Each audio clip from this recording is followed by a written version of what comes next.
Hi guys, you're in the studio with Luke from GuitarIQ.com. Welcome to Guitar IQ&A. This is where you write in with your burning guitar questions and I do my best to answer them. Today's question comes in from Blake, who writes, "Hi Luke, I own 2 of your books, both of which have been very helpful." Thank you for that, Blake. "I just watched one of your YouTube videos on recording guitars and would like to know if you can share the equipment and software you use. If you're willing, please let me know."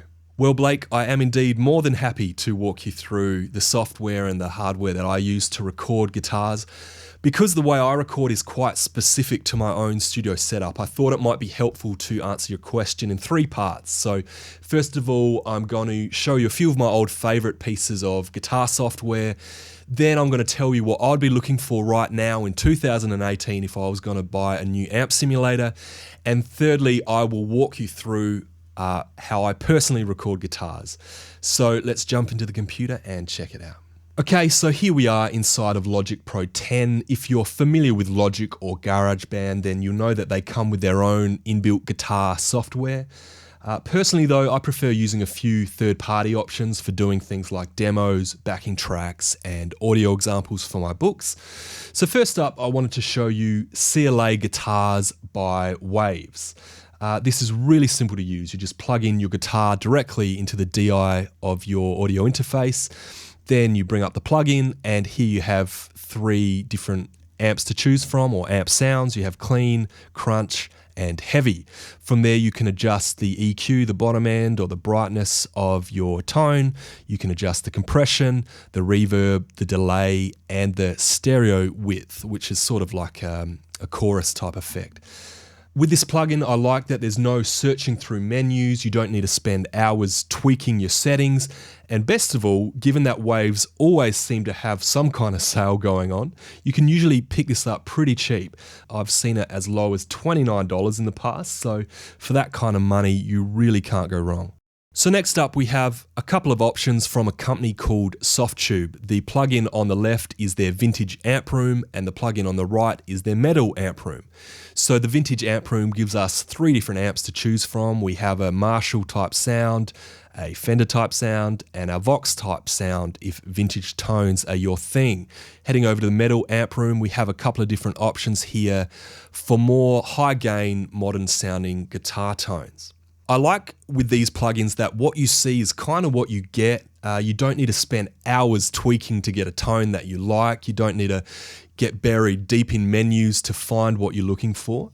But you are limited to just these amps and these microphones. And there are no additional effects like modulation, delay, and reverb. So again, if you can find these on sale, I still think they're definitely worth checking out, even though they are a few years old now. However, at their full price, it kind of puts you in the realm of some newer alternatives that might give you a bit more bang for your buck. So let's check them out now.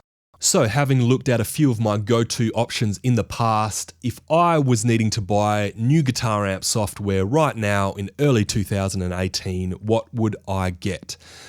Well, I would probably narrow it down to 2 different options. On the left here, we have the Helix native plugin by Line 6, which you can find at line6.com. And on the right, we have the Bias Amp 2 plugin by Positive Grid, which again, you can find at positivegrid.com. Now, it must be said that I'm not endorsed by these products. I don't currently own or use either of them. However, if I'm giving you an honest answer at what I'd be looking at right now, based on what's recently been released, the reviews I've seen, and the sound clips that I've heard, these would be the 2 options that I'd be looking at right now. Admittedly, Helix Native is very pricey, but it does allow you to access the same sound and ecosystem that's part of the Helix hardware units without actually having to buy the hardware units, which is certainly a plus. Bias Amp 2, on the other hand, is a bit of a different beast entirely.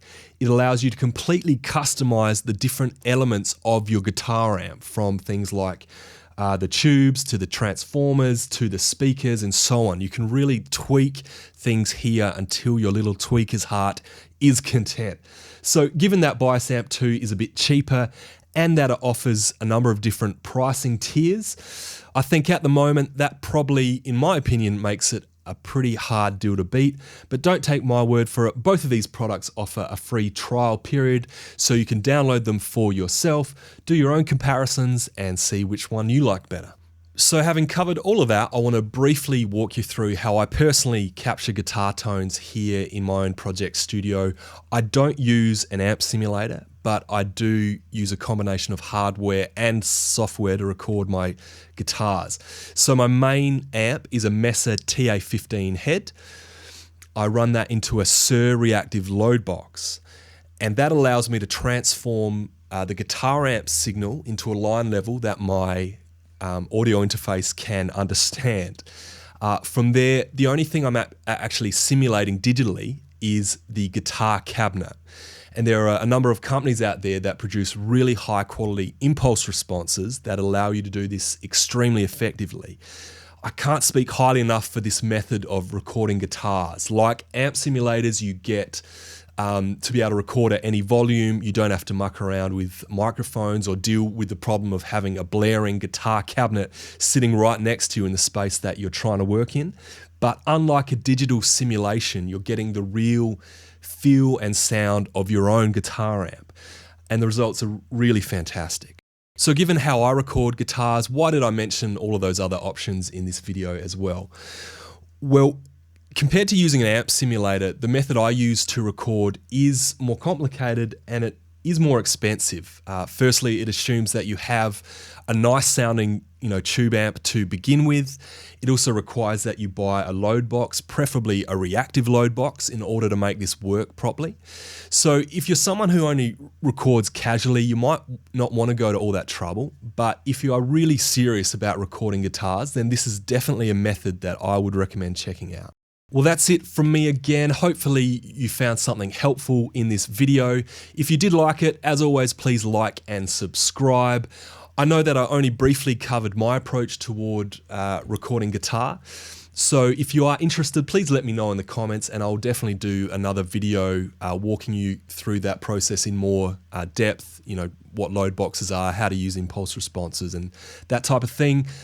If you'd like to check out my guitar books, head over to the website guitariq.com. And last of all, if you have a burning guitar question that you'd like answered, leave it in the comments or head over to the Q&A tab on the website and you might just see your question featured in a video just like this one. All the best in the practice room this week and hopefully we'll chat soon. Cheers.